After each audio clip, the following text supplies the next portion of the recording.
Bien, vamos a iniciar nuestra clase. Voy a compartir pantalla.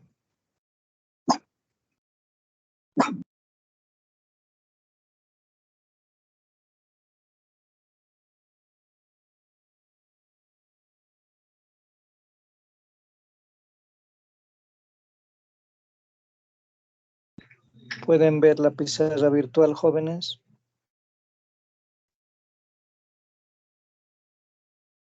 Sí. Sí. Bien. Hemos entrado a las distribuciones continuas más utilizadas de probabilidad. Hemos visto la distribución uniforme y hemos tomado la distribución exponencial y hemos determinado sus parámetros principales. Veamos algunos ejemplos que podemos desarrollar en esta parte.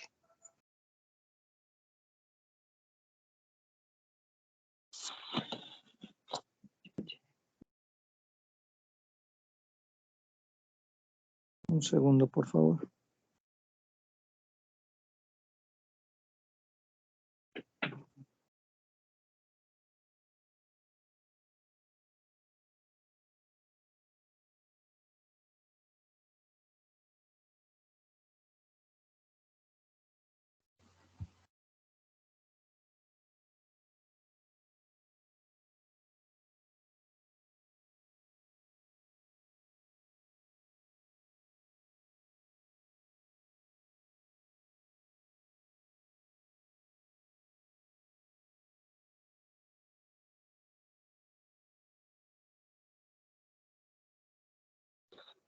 Este ejemplo dice lo siguiente. Cierto semáforo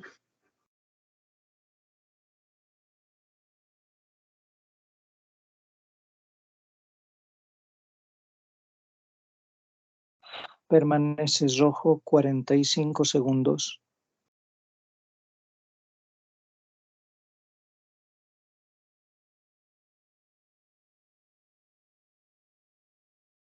Cada vez.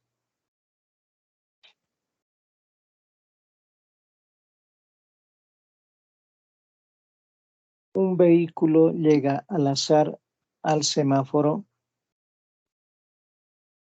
y encuentra en rojo.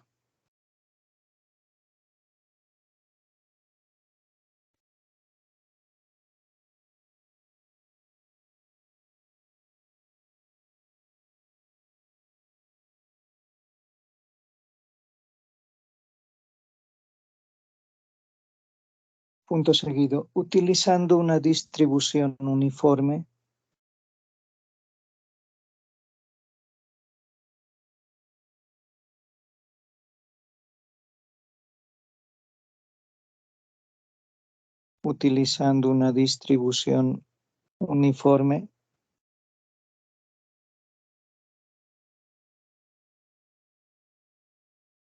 hallar la probabilidad que el semáforo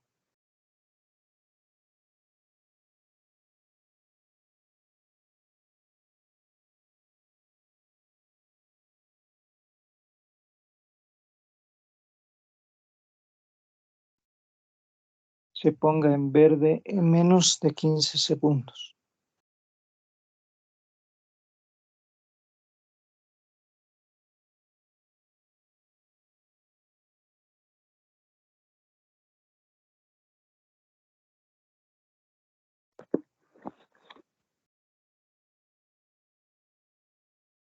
Tendríamos lo siguiente, ¿no?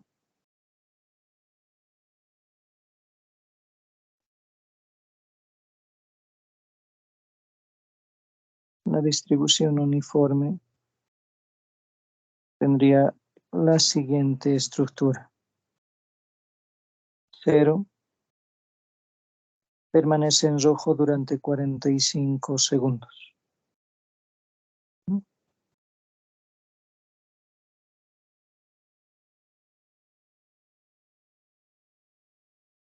Entonces estamos tomando un intervalo de 0,45 segundos. Sabemos que en este caso el valor de la altura es 1 sobre B menos A. B es 45 y A es 0. Por lo tanto, la probabilidad de X es 1 sobre 45 menos 0. Si X está en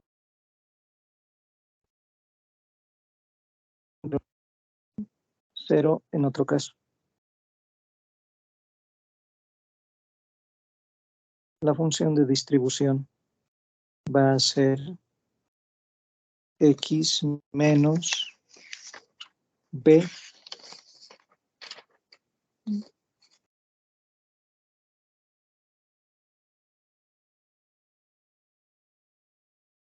o X menos A, perdón, sobre B menos A entre A y B. Y 1 si es mayor a B.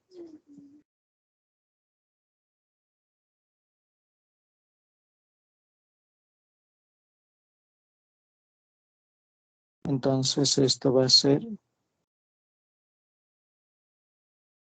X sobre 45 si está entre 0 y 45. Y 1 si X es mayor o igual a 45.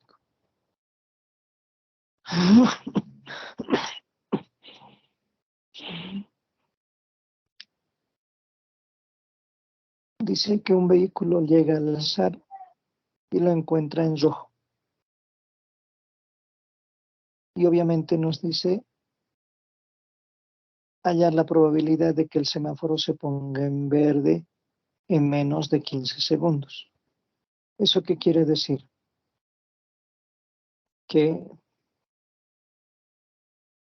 15 segundos menos de 45, 30, y ahí está los 15 segundos, todavía debe de seguir en rojo.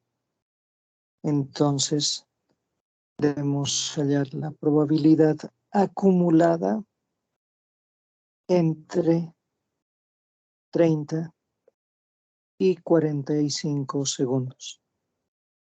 Eso significa 1 menos la probabilidad en X igual a 30.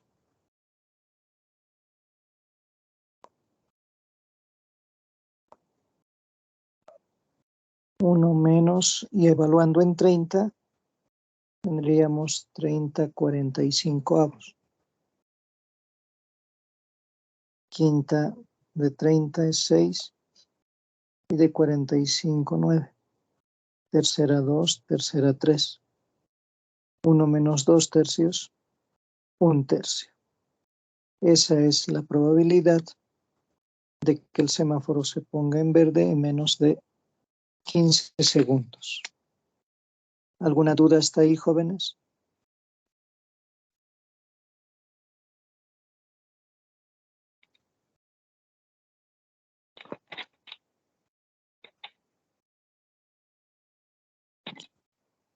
No, Inge. No, Inge.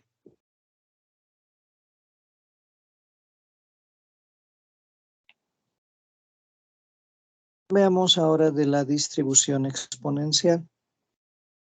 Haremos un pequeño ejemplo para entrar a una de las aplicaciones de la distribución exponencial. Dice, suponga que el tiempo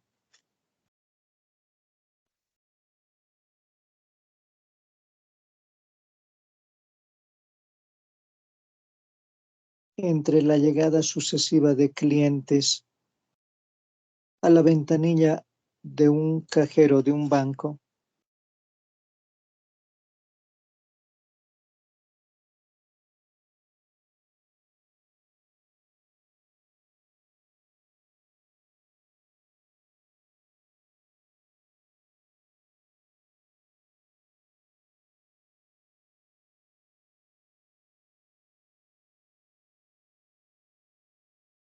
se comporta exponencialmente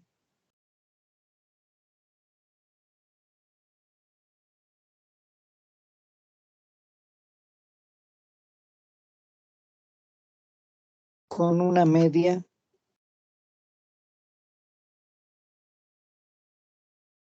de 0.20 minutos. ¿Cuál es la probabilidad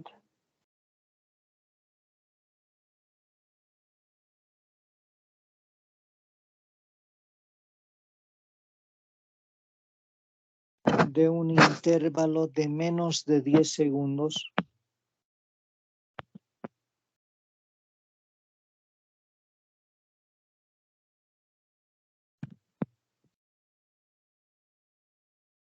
entre una llegada y la siguiente?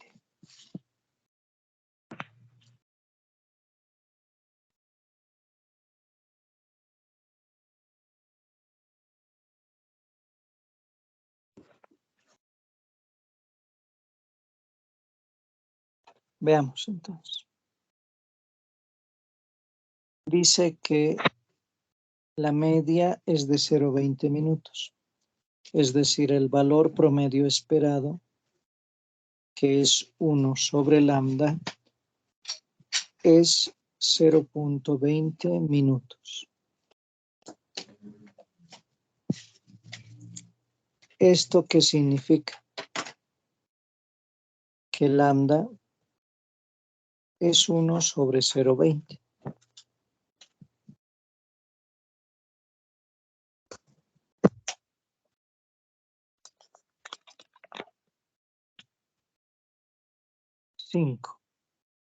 Es decir, entre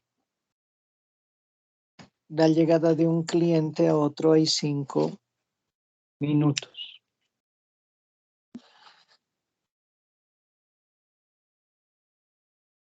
En este caso, la función de densidad sabemos que es para una distribución exponencial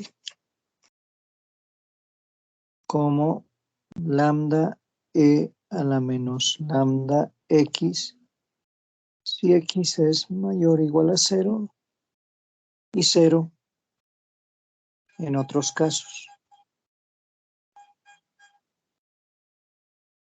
Y la función de distribución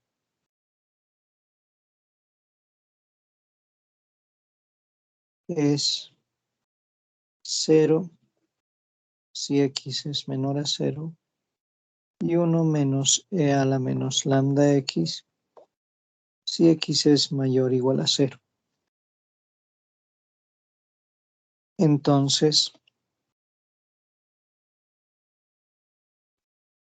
en la acumulada vamos a tener 0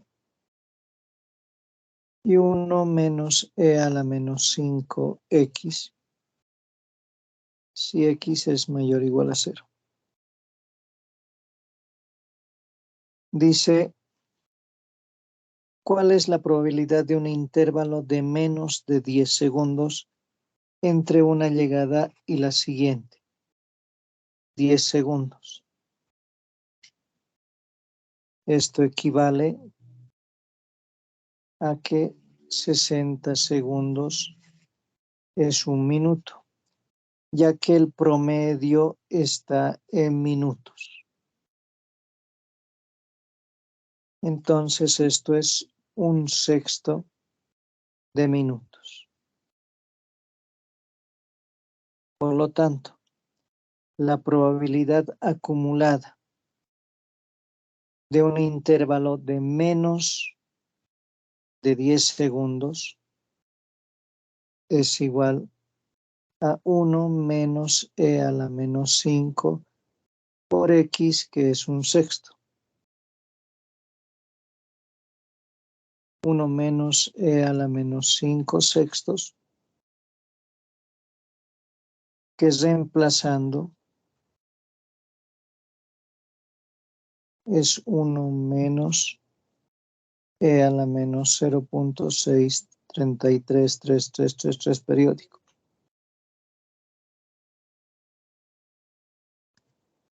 Este valor ya lo pueden realizar en su calculadora. ¿Alguna duda hasta ahí, jóvenes?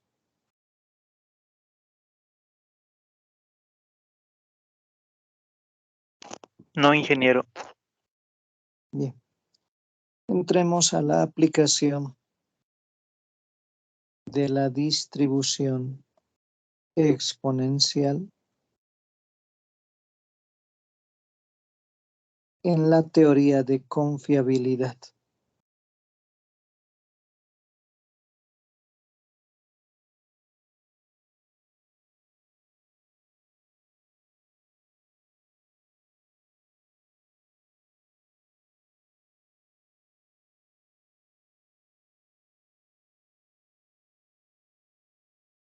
¿Qué significa la aplicación en la teoría de confiabilidad? Generalmente, en la industria,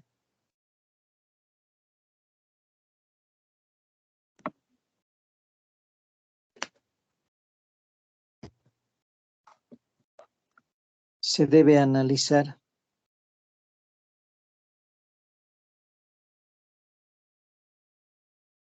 la confiabilidad de la maquinaria que asegure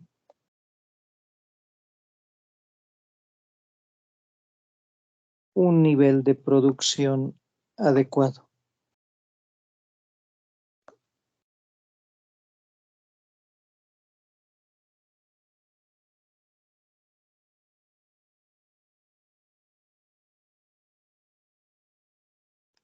Antes de la próxima falla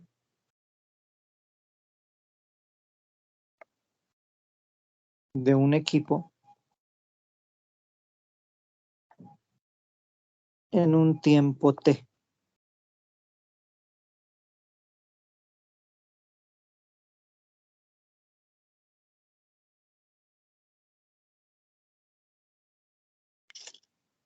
En ese entendido,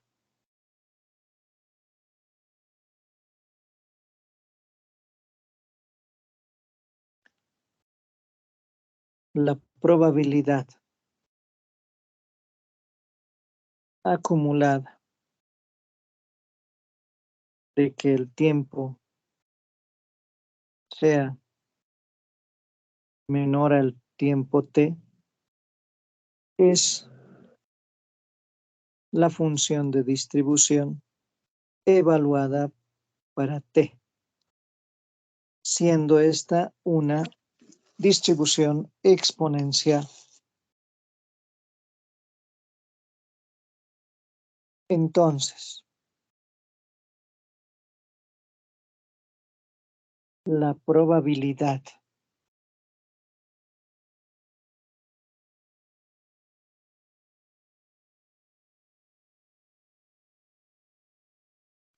de trabajo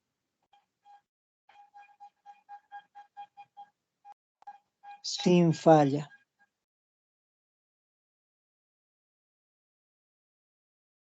del equipo o del sistema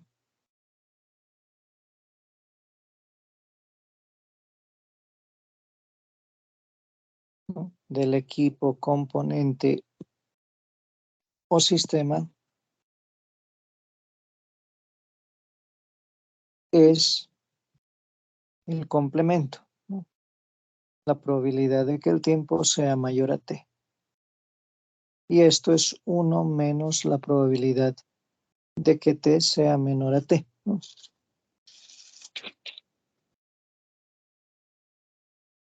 A esta función se la llama función de confiabilidad.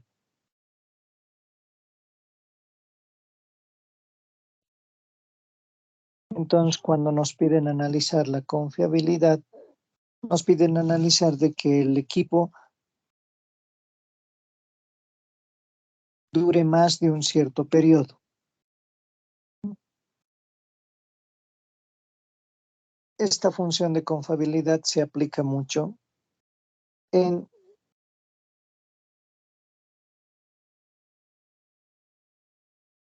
podríamos decir su gran aplicación es en la teoría de mantenimiento.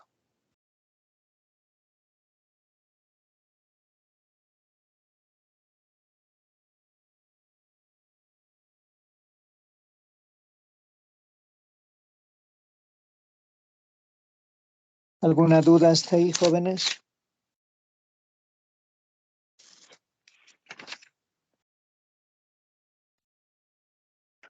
No, Inge.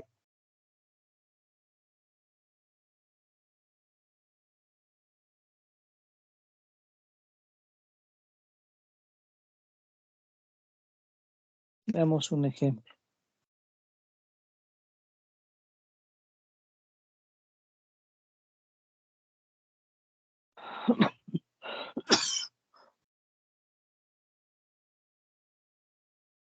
Dice, un fabricante de mecanismos electrónicos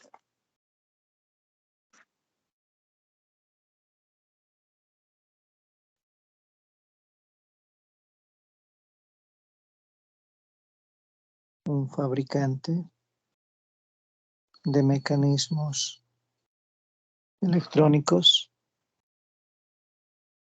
para minicomputadoras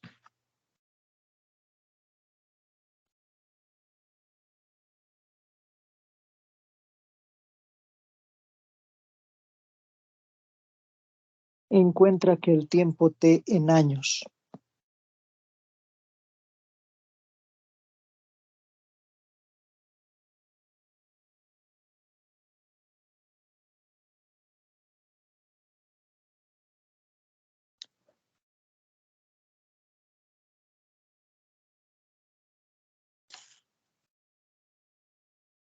al cabo del cual el mecanismo requiere reparaciones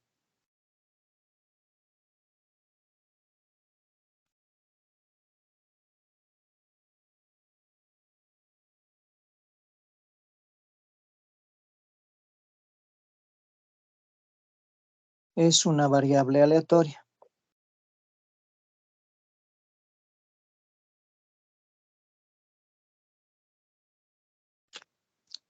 Con función de densidad cuyo parámetro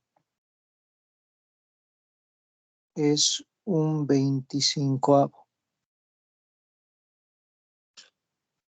Inciso A. ¿Cuál es la probabilidad de que el mecanismo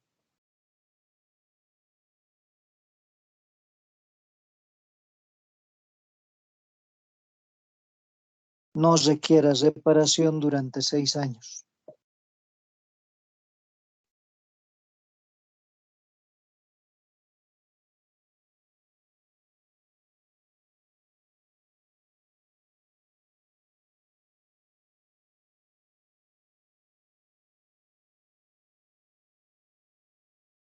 Inciso B. Dice, el fabricante desea garantizar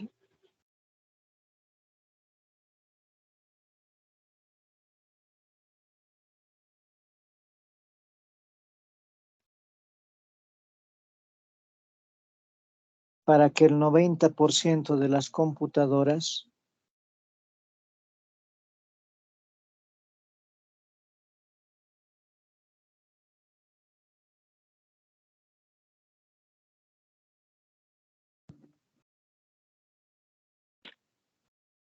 no requiera reparación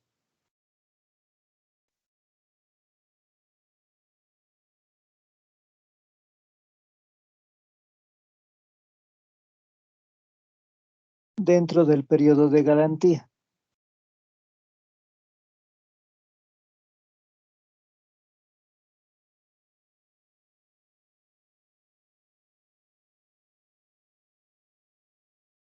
¿Qué tan largo debe escogerse el periodo de garantía? Dice.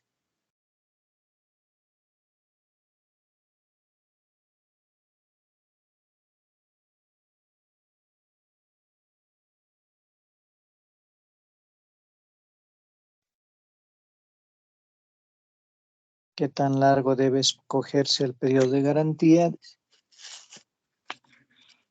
Bien.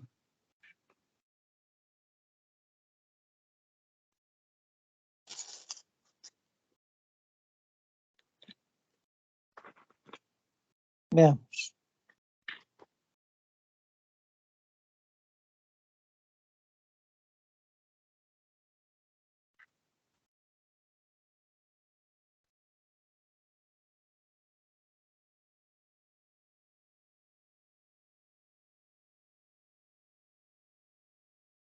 En nuestro caso, lambda es el parámetro, es un 25avo.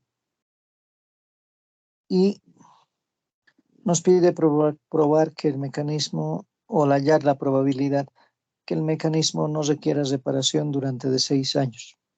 Eso quiere decir que la probabilidad de que el tiempo t que dure 6 años no requiera reparación durante 6 años. Entonces el tiempo t es 6 años para el inciso A. Entonces tenemos que hallar la probabilidad acumulada desde t0 hasta 6. Esto es probabilidad para t igual a 6 menos la probabilidad para t igual a 0.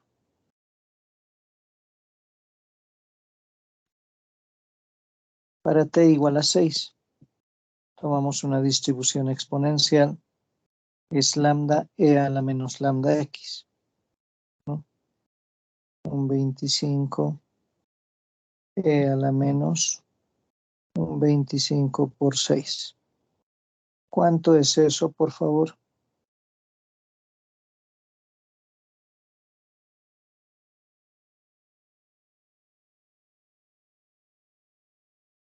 ¿Cuánto sale eso, jóvenes?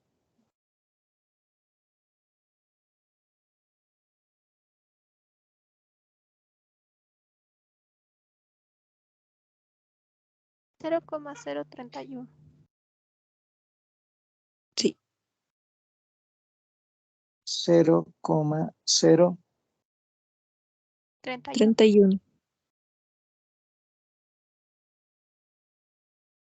La probabilidad para t igual a 0, un 25 de e a la menos un 25 de 0. Entonces un 25avo, ¿cuánto le sale eso?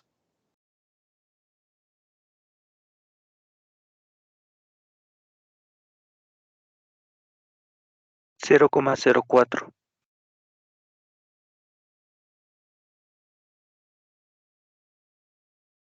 Entonces, fíjense que esta es la probabilidad acumulada y corresponde a una distribución exponencial. Y esa distribución exponencial esencialmente, como hemos visto, dice si X está distribuida con un parámetro con promedio de eventos lambda. Por lo tanto, ¿qué quiere decir eso? Quiere decir que aquí hay una falla en este valor. Entonces, hallamos la confiabilidad, que es básicamente la probabilidad, y que es la del complemento.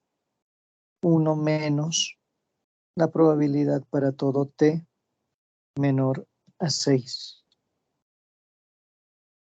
En este caso, 1 menos 0.031. ¿Cuánto es eso, por favor?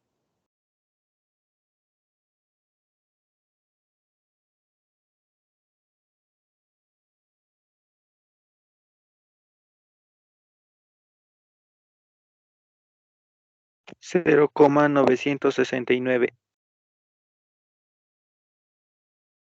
Listo. Para el inciso B nos dice qué tan largo debe elegirse el periodo T,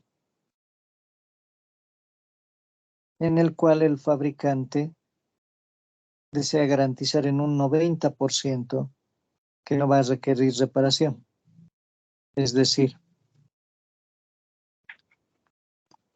hay un tiempo T que no sabemos, pero la probabilidad de que T sea menor a ese tiempo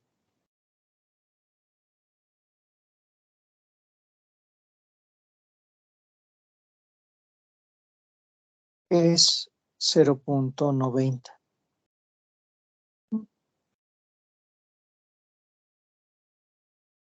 que es 90%. Entonces esto es básicamente un 25avo de E a la menos un 25avo por el tiempo T igual a 0.90. Esto es E a la menos un 25avo por T, 25 por 0.90.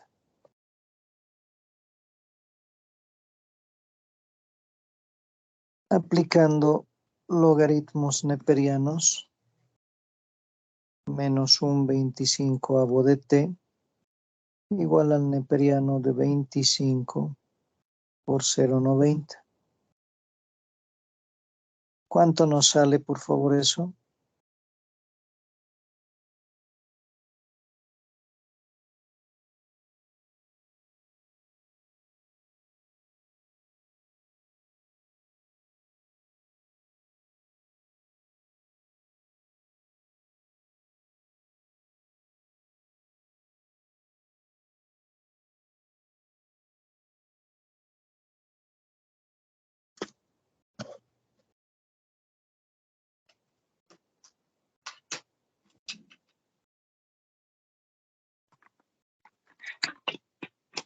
Menos 77.84.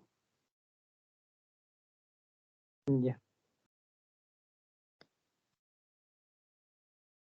Entonces aquí estamos haciendo mal, ¿no? Porque no puede haber un tiempo negativo. Entonces aquí debemos de considerar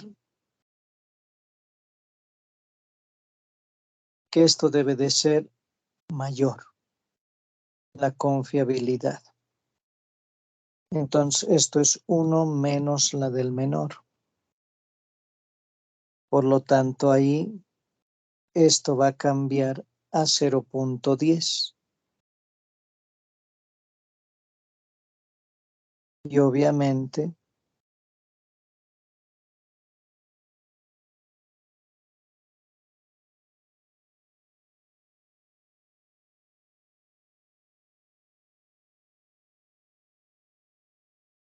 ahí vamos a cambiar la estructura.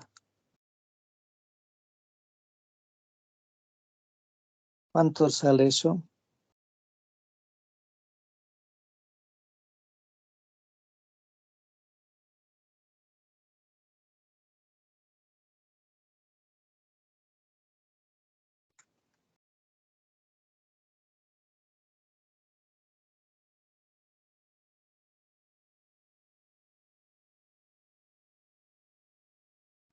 Menos 22,907. Menos 22,907. Entonces, seguimos cometiendo un error. ¿Dónde puede estar el error? A ver, jóvenes.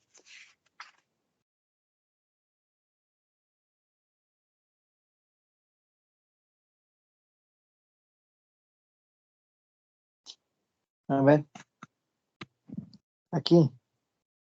Porque esta parte, esto, corresponde a la función de densidad.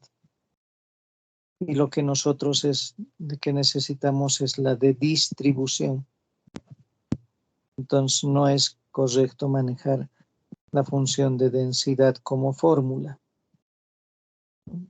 porque estamos acumulando en un tiempo t. En la función de distribución claramente nos dice que la probabilidad de un tiempo t es 1 menos e a la menos lambda t. En este caso, 1 menos e a la menos un 25avo de t.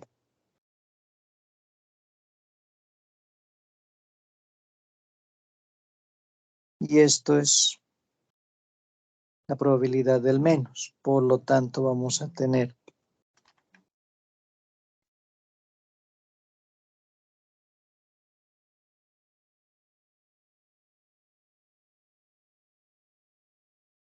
vamos a ver.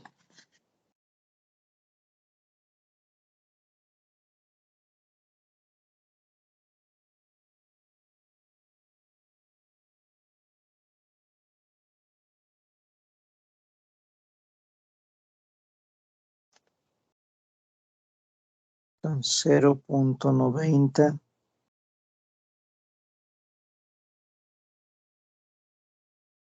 es 1 menos 1 menos e a la menos 1,25avo de t.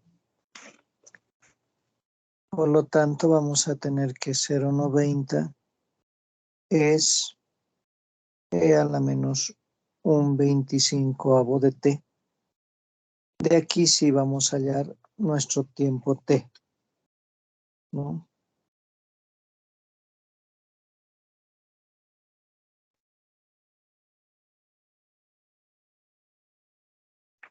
Que es 2.63 años. Ahora sí está correcto. Es decir, el tiempo máximo de garantía que puede ofrecer el fabricante es 2,63 años antes de que suceda la reparación. Por lo tanto, siendo prácticos, la garantía debería de ser de 2 años únicamente. Porque no podemos ofrecer 0,63 años, ¿no? ¿Alguna duda hasta ahí, jóvenes? Sí, Inge, disculpe. Bueno, si realmente fuéramos así a una fábrica a ver unos equipos, ¿cómo sabríamos que el parámetro es 1/25? ¿O dónde podríamos hallar ese dato? El parámetro, básicamente lambda, se lo determina de datos históricos de mantenimiento. Es decir, hay un valor que es el MTBF, que es el tiempo medio entre fallas. Es decir, de una falla, cuánto ha transcurrido de tiempo hasta la siguiente falla. Ese tiempo nos da el lambda, que es el 1 sobre el tiempo que estamos midiendo, ¿no? No sé si eso está claro. Sí, gracias, Inge. Otra duda más que tenía. En la definición que estábamos dando, dice que nos pide analizar, ¿no? Que el equipo dure más de cierto tiempo. Pero, o sea, obviamente el equipo tiene diferentes piezas. Bueno, puede ser una de plástico, una de metal. Entonces, ¿cómo sabemos que lo que estamos hallando es algo general? No sé si me explico. Sí, te entiendo. Obviamente, aquí hay un equipo. El equipo tiene piezas metálicas, tiene piezas de PVC y demás, ¿no? Entonces, ¿qué es lo que se hace? Lo que hace el fabricante, da una rutina de mantenimiento.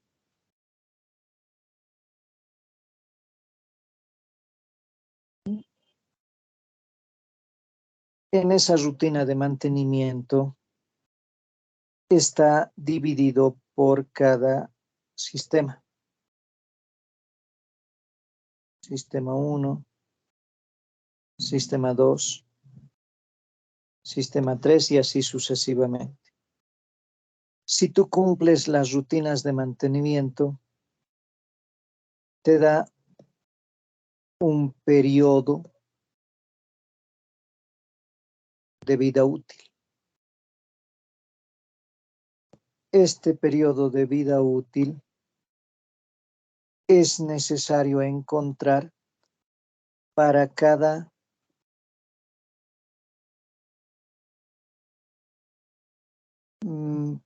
podríamos decir para cada componente del sistema. Y una vez que se ha hallado para cada componente del sistema, utilizamos la propiedad reproductiva de probabilidades para hallar de todo el sistema. Y con eso, teniendo de cada sistema, se halla el promedio de vida útil de todo el equipo. Por lo tanto, cada componente del sistema tendrá una memoria de cálculo y obviamente está en función a su material. Entonces, si es metálico, si es PVC, el periodo de vida útil de cada componente va a ser distinto. Y en función de ello se calcula el del equipo.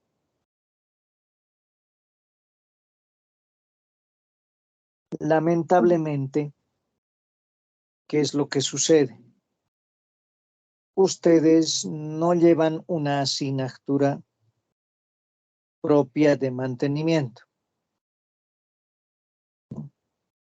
Porque esto pertenece al área de mantenimiento, el tiempo medio entre fallas, el tiempo promedio de detención y demás. Es una asignatura que se lleva en un semestre, ¿no? Entonces, al no existir esta materia en su malla curricular, obviamente lo único que he visto que hacen es que están parchando en algunas asignaturas, dándoles esta pequeña teoría de mantenimiento y la que ustedes deberían de tener un poco más de conocimiento. Esperemos que en su nueva estructura y en su nuevo congreso que va a tener la carrera, se tome en cuenta esta parte que es esencial para el manejo de ustedes en la parte laboral, al menos los que van a ir a planta, ¿no? Los que van a ir a trabajar como ingenieros de planta. Obviamente también hay el otro extremo. Entonces, y esa es una de las tareas que tienen que ver ustedes en su congreso interno. Hay una parte de ingeniería industrial que va a planta. Casi la mayor parte de todos los trabajos que están referidos a industria está referido a planta. Otra parte de su campo laboral es aquella que va a proyectos. Generalmente encuentran ingenieros industriales que hacen esta planificación de proyectos, ¿no? Y otra parte más pequeña, más reducida, es la que va a la parte de gerencia.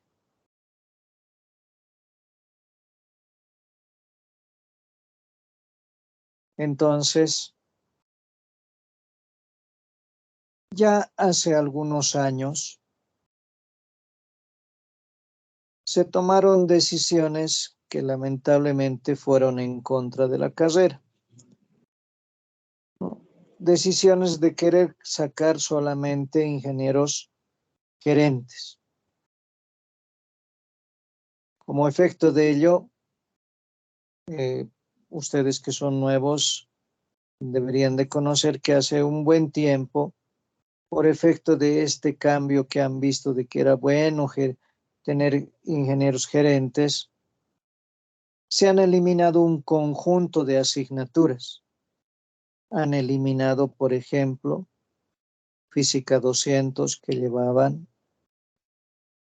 Han eliminado ecuaciones diferenciales. Han eliminado química orgánica. Y varias. Luego de un determinado tiempo se han dado cuenta que no funcionaba, que no había campo de trabajo en esta área y han tenido que volver a tomar, es decir, han tenido que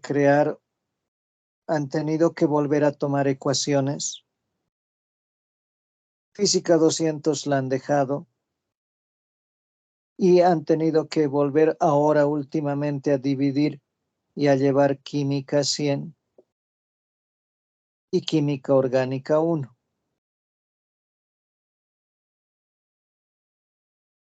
Porque antes llevaban química 101, que era la química tanto orgánica como inorgánica. Ahora están en el mismo problema. Quieren seguir teniendo ingenieros gerentes. Entonces, su centro de estudiantes y ustedes tienen que preocuparse por el hecho de qué camino va a tomar la carrera. Si van a ser gerentes o si van a encaminarse a la parte de planta y de proyectos. Hay que ser honestos en algo. La mayor parte de la industria nacional es privada. Y la industria privada son muy pocos aquellos que mantienen una estructura de CEOs, ¿no? Un CEO, un gerente, ¿no? De manera de mantener ahí un ingeniero. Pocas industrias como por ejemplo pueden ser Coca-Cola, la cervecería y demás, mantienen esta estructura de buscar un CEO adecuadamente. La mayor parte, que son empresas familiares, hacen que el CEO siempre sea de la familia. Entonces aquí el campo de trabajo se hace mucho más reducido. En cambio, el de planta es más amplio y el de proyectos lleva a trabajar no solamente en ONGs, sino también lleva a trabajar en bancos o lleva a trabajar en el mismo estado, ¿no? Entonces ustedes tienen que ir a ver este detalle, ver dónde van a trabajar y ver cuál va a ser el enfoque de su carrera. Otra vuelta y la tendencia de eliminar ecuaciones diferenciales. No sé hasta qué punto sea prudente. Ya se ha hecho ese intento y ha sido lapidario, porque en esos años el nivel de la EMI y la cantidad de trabajo que se ha generado ha sido más para la EMI que para la UNSA. Por eso han retornado a volver a tomar las mismas materias. Entonces, en este congreso que se va a dar interno, ustedes tienen que dar su opinión, porque al fin y al cabo, jóvenes, es el futuro de ustedes el que se va a decidir, no el de los docentes. A nosotros nos van a acomodar en las materias, ¿no? Entonces, como la mayoría debe saber, yo soy ingeniero mecánico, no soy industrial. Entonces, de esta parte de mantenimiento yo conozco muy bien porque he trabajado con ella. Por lo tanto, el punto de vista que les doy es un punto de vista más práctico que una gerencia, porque donde yo he ido a trabajar y en todas las oportunidades que he tenido, siempre el CEO era de la familia del dueño, ¿no? Aunque no lo crean, empresas como Comsur o Sinchihuayra, que ahora se llama, siempre nombraban CEOs a la familia de los dueños, porque son negocios familiares. Y en su gran mayoría, si ustedes averiguan, la industria boliviana es una industria familiar porque son emprendimientos familiares desde hace varios años. Entonces, este es un punto que ustedes lo deben de tratar mucho más adecuadamente en su congreso y con sus representantes estudiantiles.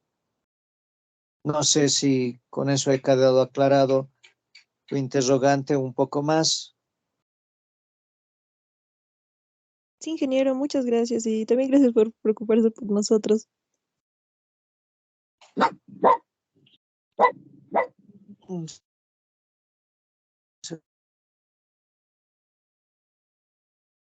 segundito, por favor.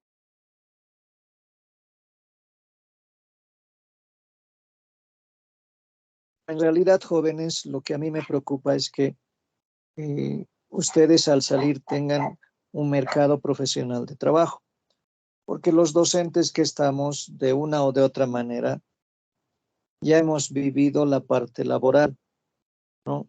En mi caso, por ejemplo, yo he trabajado en Comsur, en Sinchihuayra, buen tiempo, he estado como 7, 8 años.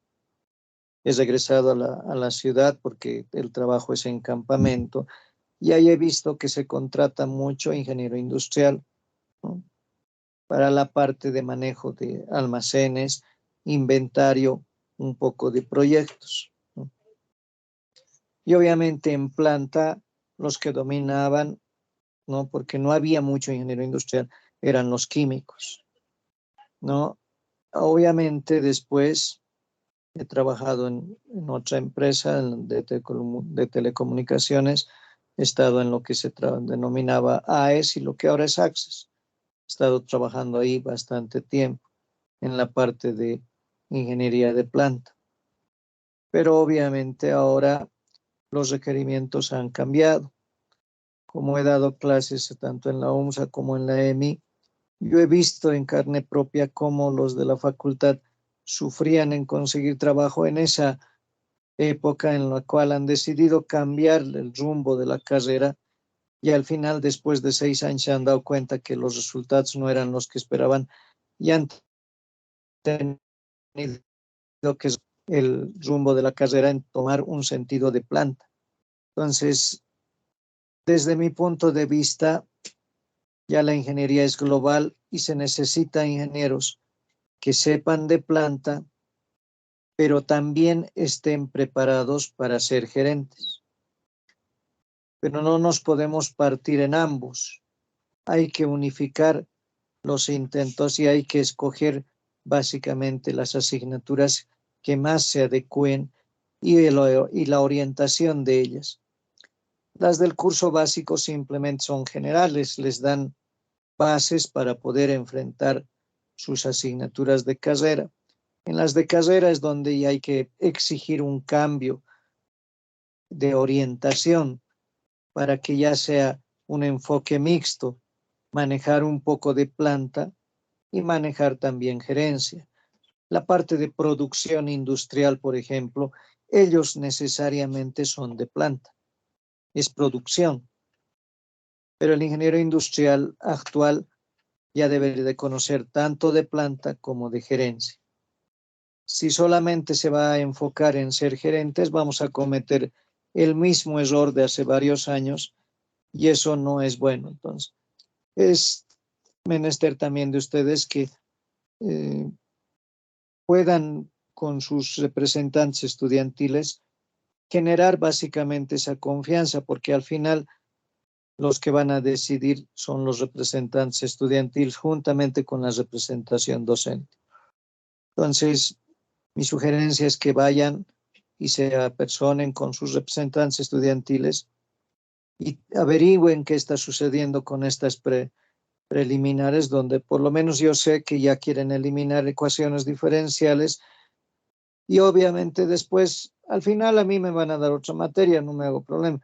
Pero el detalle es que al eliminar ecuaciones diferenciales, se está eliminando una de las asignaturas pilares de la ingeniería, porque al final todo proceso de ingeniería conlleva una ecuación diferencial, necesariamente, ¿no? Entonces, se están olvidando también de la parte de gerencia, donde necesitan ustedes conocer la parte de investigación operativa 2 y el nexo a la parte gerencial, ¿no? Solamente llevan IO1 y eso es simplemente la parte de investigación operativa ligada a la maximización y minimización de elementos lineales de decisión. Pero la parte de IO2 toma en cuenta probabilidades, toma en cuenta maximización y minimización, un poco de procesos estocásticos, que es lo que coadyuva en las decisiones gerenciales. Entonces, esa parte hay que solidificar.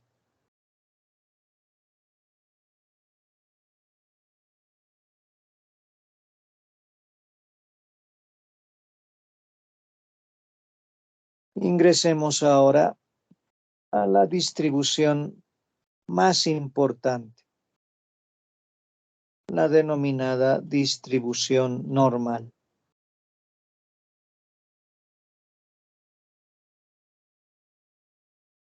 La distribución normal es la distribución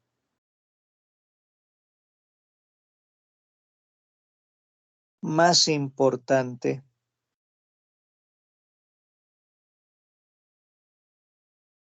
de todas las distribuciones, tanto discretas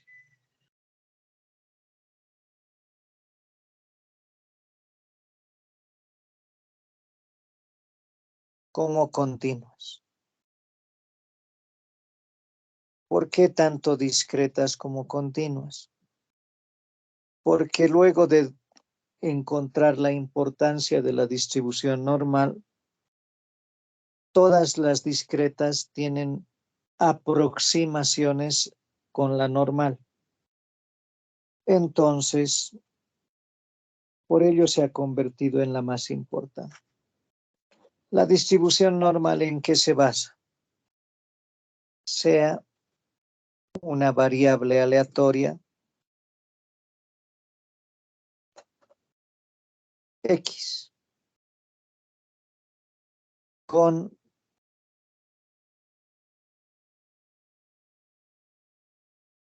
un promedio esperado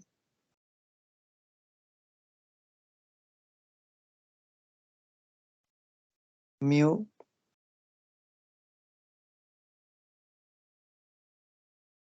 y varianza sigma cuadrado.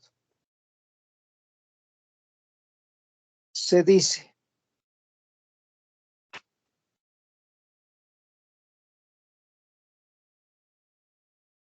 que si distribuye normalmente, si responde a la función de densidad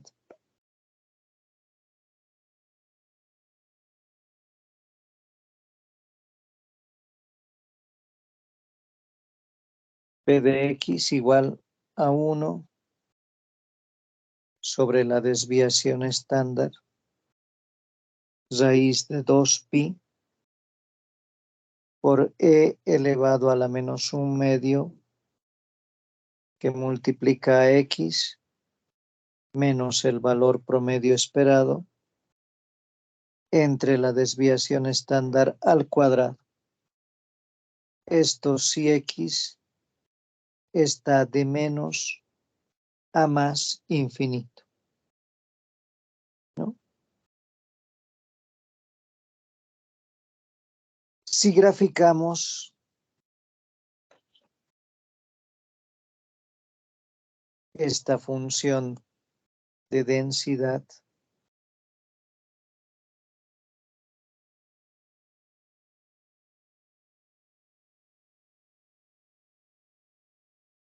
vamos a encontrar que su valor máximo va a estar en X igual al valor promedio esperado, a mu. Y como está elevado al cuadrado, es simétrica.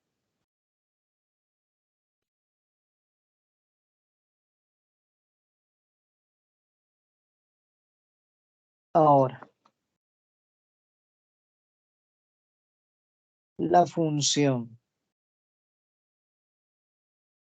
de distribución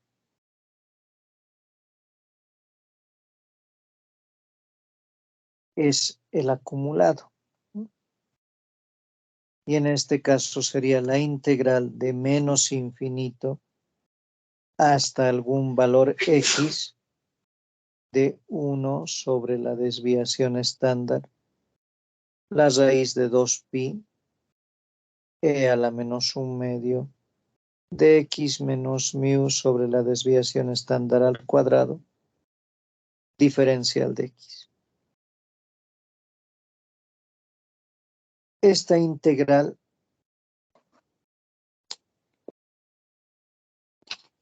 no es resoluble por métodos analíticos.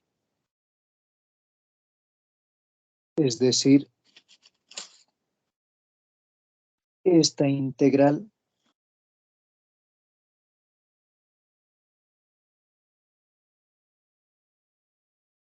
solo se puede resolver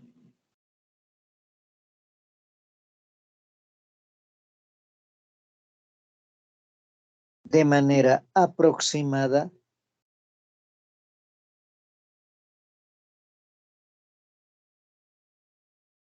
por métodos numéricos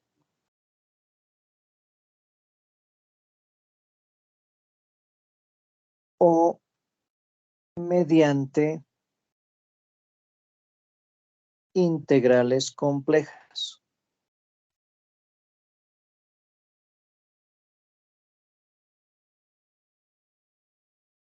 ¿Sí? Llevando a los números complejos, y en la integración de números complejos se ven ciertas teorías como los desarrollos en series de Laurent de todo el término integral, y obviamente desglosar entre los polos y residuos. Lo que se ha hecho es lo siguiente. Se busca o se ha buscado trasladar el origen al valor máximo. En este caso, al valor donde X es mu. Entonces se ha aplicado el cambio de variable X menos valor promedio esperado entre desviación estándar igual a Z. Y Z es la variable aleatoria normal estándar.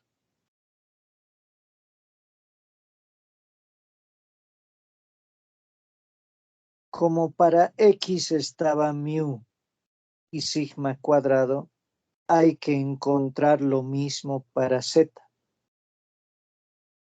Entonces,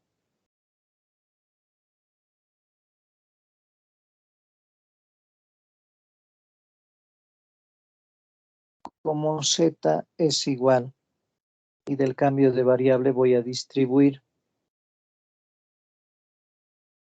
1 sobre desviación estándar por X menos mu sobre desviación estándar. Entonces, estas son constantes. Esta es una constante y esta es otra constante.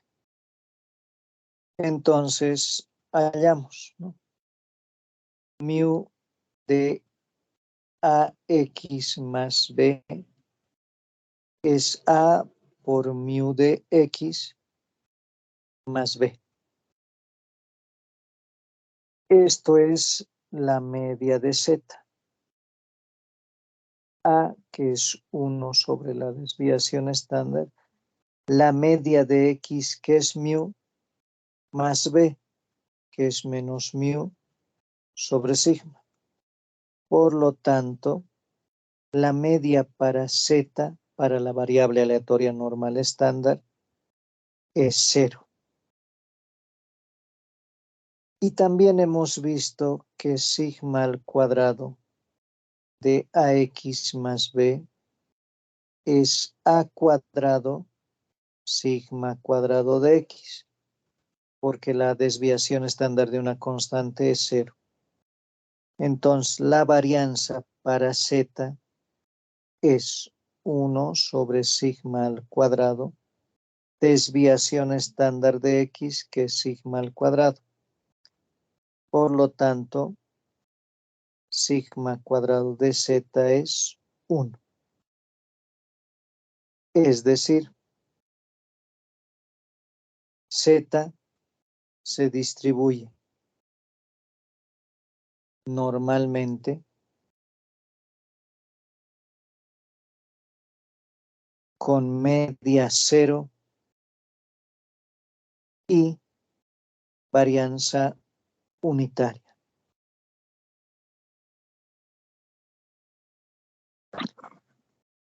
Entonces,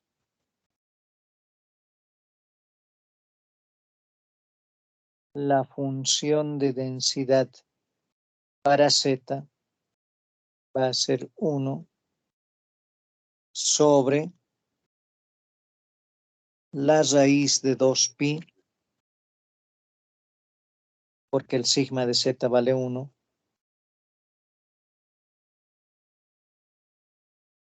e a la menos, aquí, 1/2 de Z al cuadrado.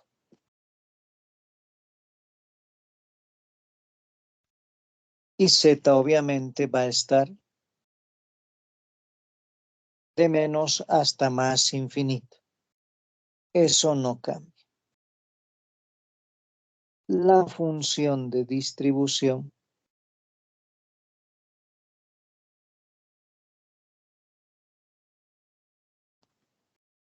ahora va a ser generalmente llamada como phi de Z acumulado la integral de menos infinito hasta algún Z de 1 sobre la raíz de 2pi e a la menos 1/2 de Z al cuadrado de Z. Esta integral se ha tabulado para distintos valores de Z. Y por ello se ha generado la tabla de distribución normal estándar.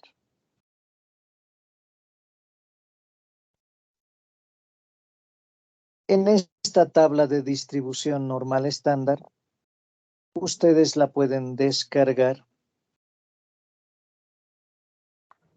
de cualquier página web o la pueden fotocopiar de cualquier libro de probabilidades, porque está en todos los libros. Hay dos tipos de tablas. La tabla completa con valores de Z negativos y positivos.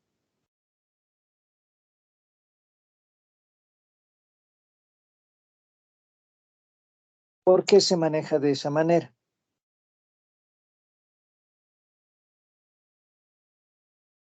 Porque hemos dicho que en este caso, si graficamos la función de densidad para la distribución normal estándar,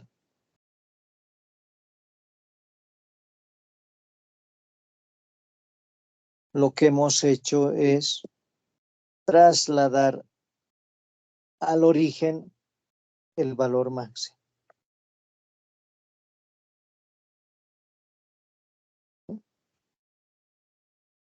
El acumulado nos dice el del menor o igual, si del acumulado. Este es P de Z menor o igual a Z sub 0, mayúscula, ¿no? Acumulado o de distribución. Ahora bien,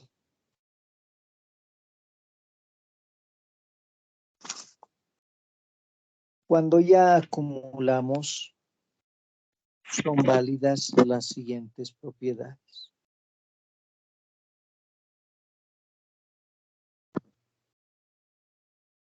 La función de distribución para todo valor de Z menor o igual a Z sub 0 es evaluar en ese valor. La del menor siempre es evaluar. La del mayor, complemento.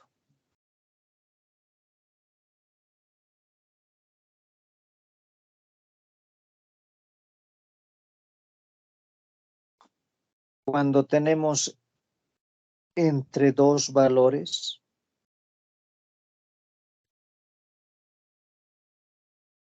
es evaluar en B menos evaluar en A.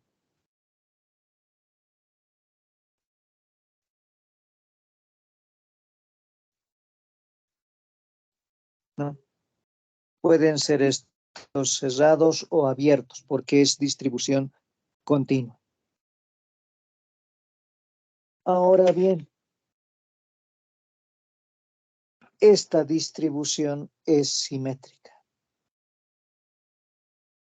Y al ser simétrica, la tabla de solo positivos es a partir de 0. Porque esta probabilidad es equivalente a esta probabilidad, ¿no? Si es el Z sub 0 positivo y ese es el Z sub 0 negativo, el valor de probabilidad es el mismo. Por eso para los negativos toma lo mismo que de los positivos. Y otra tabla encuentra la probabilidad para Z tanto negativos como positivos. ¿Qué es lo que se hace entonces? 1.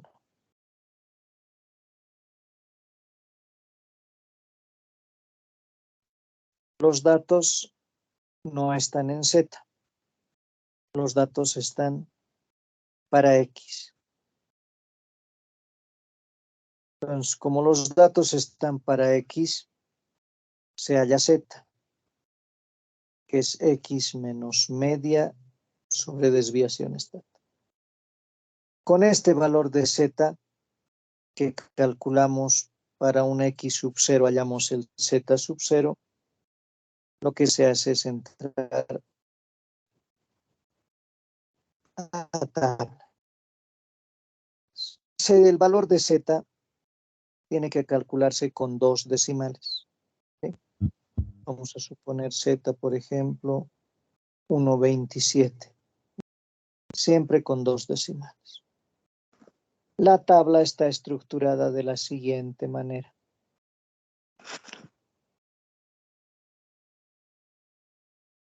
La primera columna tiene el valor de Z del entero con el primer decimal. Y en las siguientes columnas está el segundo decimal. Desde el 0.00, 0.01, 0.02 hasta el 0.09.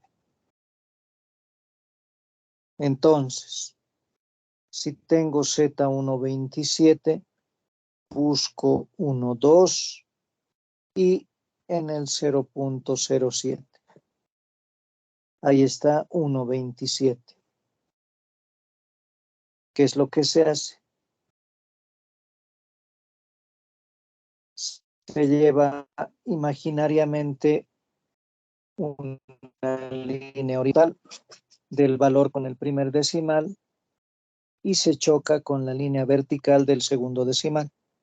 Aquí está un valor que es la probabilidad.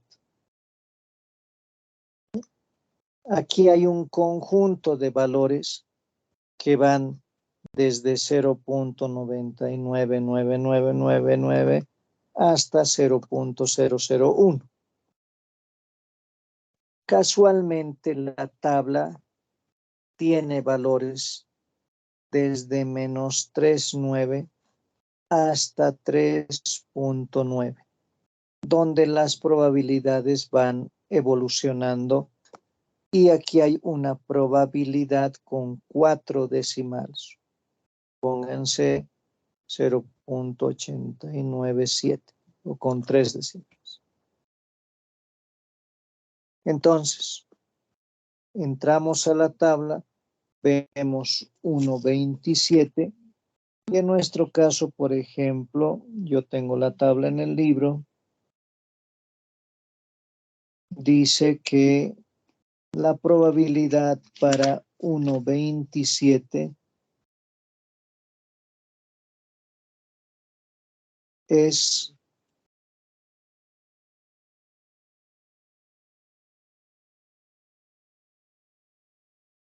0.8980. La tabla es biunívoca. ¿Qué significa eso? Que con Z, o como hemos hecho aquí, ¿qué sucede? Con el X sub 0 hallo el Z sub 0. Con el Z sub 0 hallo la probabilidad del Z menor a Z sub 0 con la tabla. Biunívoca significa que me pueden dar la probabilidad del Z menor o igual al Z sub 0. Me dan la probabilidad, supónganse, tengo mi probabilidad que es 0. Veamos, a ver una probabilidad de la tablita.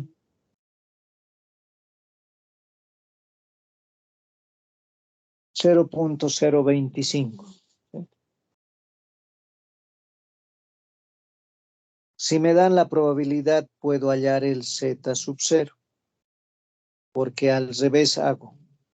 Encuentro el 0.25, voy a la fila y voy a la columna y determino el Z, que en este caso es menos 1,96.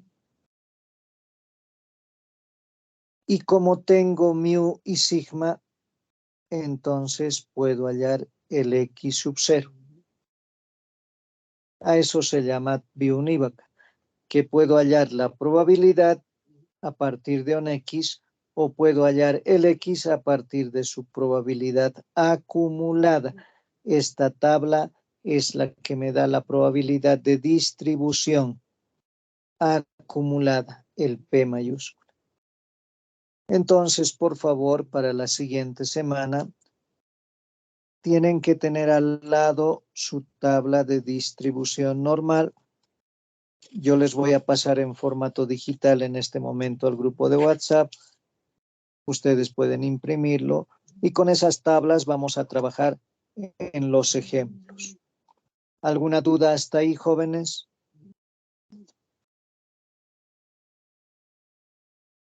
No, ingeniero, todo claro. Bien, entonces con esto estaríamos concluyendo nuestra clase de hoy.